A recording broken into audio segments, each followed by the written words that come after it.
سامعین کرام، حضرت ابراہیم علیہ السلام کی پوری زندگی وہ قربانیوں سے عبارت ہے۔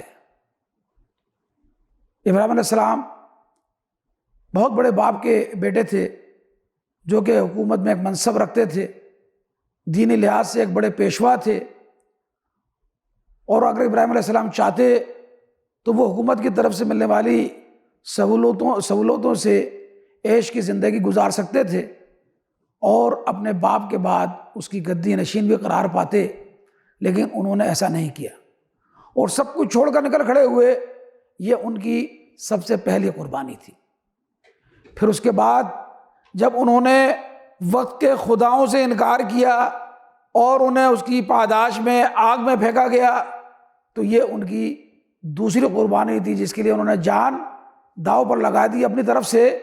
تو انہوں نے جان رب کے حوالے کر دی تھی، وہ تو رب نے اس آگ کو حکم دیا کہ تجھے جلنے کی قوت میں نے دی ہے، لہذا میں تجھے حکم دیتا ہوں کہ تو سرد ہو جا، تو وہ گلزار بن گئی۔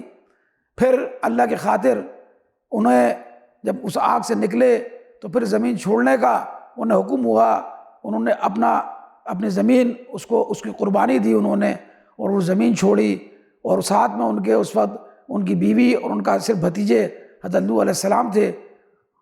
یہ ان کی تیسری قربانی تھی۔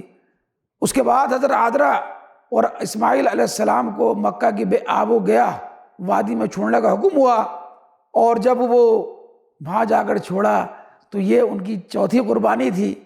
اور میرے اپنے لخت جگر حضرت اسماعیل علیہ السلام کو ذبح کرنا، یہ ان کی چوٹی کی اور سب سے بڑی قربانی تھی۔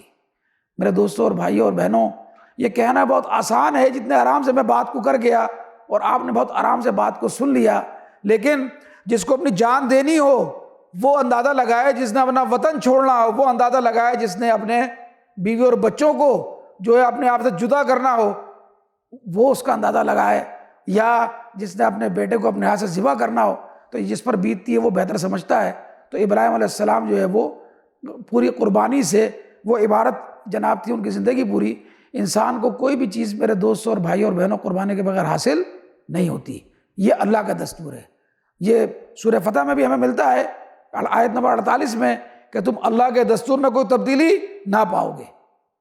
مثال کے طور پر آپ لے لیجئے کہ نطفہ اپنی حالت کو قربان کر کے انسانی شکل اختیار کرتا ہے۔ بچہ جو ہے وہ اپنا بچپن قربان کرتا ہے تو جوانی پاتا ہے، اور جوان اپنی جوانی کھوتا ہے تو بڑھاپے کی بزرگی میں قدم رکھتا ہے، اور زندگی کا کوئی شعبہ ایسا نہیں ہے جس میں ترقی حاصل کرنے کے لیے قربانی نہ دینی پڑتی ہو۔ ایک بڑے فائدے کے لیے بہت سے نقصانات برداشت کرنا پڑتے ہیں۔ جس عالم کی علمی عظمت پر آپ فخر کرتے ہیں، اس سے پوچھیں کہ اس نے کتنی راتیں جاگ کر گزاری ہیں اور تحقیق و دریافت کے راہ میں کتنا خون جگر اس نے صرف کیا ہے۔ جس بڑے تاجر کی دولت کو دیکھ کر آپ کو رشک آتا ہے، ذرا اس سے پوچھیں کہ دولت کمانے کی جدوجہد میں دن کا آرام اور رات کی سکون کو اس نے اپنے اوپر کس طرح حرام کر لیا تھا۔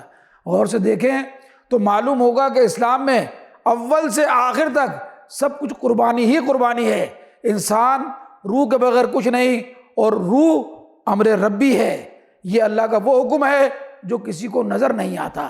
روح کو دنیا کے تمام مذاہب ماننے پر مجبور ہیں۔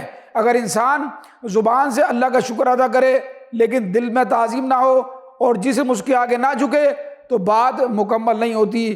اللہ کی حمد زبان سے ہوتی ہے، جسم سے ہوتی ہے اور روح سے ہوتی ہے۔ روح کی حمد یہ ہے کہ وہ کسی روح کو ذبح کرے، لہذا جانور کا ذبح کرنا روح کی حمد ہے۔ ایک اور چیز یاد رکھیں کہ باپ کی روح کٹ کر ہی اولاد میں جاتی ہے، اس لیے آج کا جو سائنس ہمیں بتاتی ہے، آج کا یہ ڈی این اے انسان کے نسلوں کا پتہ دیتا ہے۔ وہ اس جسمانی ساخت، اس کی جلد، اس کے بالوں کا رنگ، اس کے نقش اور اس میں پائے جانے والی بیماریاں، وہ سب کچھ بتا دیتا ہے، اور ایک انسان کا نسب اس کے آبا و اجداد سے وہ ملا سکتا ہے۔ اسی روح کا شکر ادا کرنے کے لیے ابراہیم علیہ السلام نے خواب دیکھا تھا۔ جو بیٹا انہیں 89 اور 90 تقریباً سال کی عمر میں ملا، جس میں ابراہیم علیہ السلام کی روح کا فرما ہے، اسے ذبح کرنے کا خواب دکھایا جاتا ہے، اور اس خواب کی نسبت سے ہی 8 ذو الحجہ کو یوم ترویح کہتے ہیں۔ ترویح یعنی رویا سے نکلا ہے، یعنی دیکھنا۔ اس روز حکم ملا کہ اپنی روح کو اعلیٰ ترین مقام پر لے جاؤ۔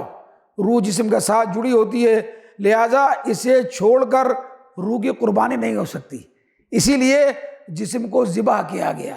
سورہ کوثر میں حکم فرمایا گیا رسول اللہ صلی اللہ علیہ وسلم سے کہ اِنَّا أَعْطَيْنَاكَ الْكَوْثَرَ فَصَلِّ لِرَبِّكَ وَانْحَرْ إِنَّ شَانِئَكَ هُوَ الْأَبْتَرُ، کہ اللہ تعالیٰ کے نزدیک نہر کے دن یعنی 10 ذوالحجہ کو قربانی کا خون بہانے سے زیادہ پسندیدہ کوئی عمل نہیں ہے۔ نبی کریم صلی اللہ علیہ وسلم نے فرمایا اور آپ فرماتے ہیں کہ قیامت کے روز قربانی کا جانور اپنے سینگوں، بالوں اور کھروں سمیت حاضر ہوگا، اور قربانی کا خون زمین پر گرنے نہیں پاتا کہ اللہ کے ہاں مقبول ہو جاتا ہے۔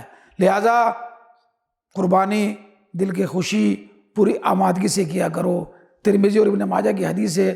میرے دوستوں اور بھائیوں بہنوں، ہمیں اس قربانی سے جو سبق ملتا ہے وہ یہ ملتا ہے کہ ہم جس سنت ابراہیمی پر عمل کرتے ہیں اسی طرح اس قربانی کے پیکر بنیں۔ ہم اپنی انانیت کی قربانی دیں، اپنی خواہشات کی قربانی دیں، اپنے وقت کی قربانی دیں۔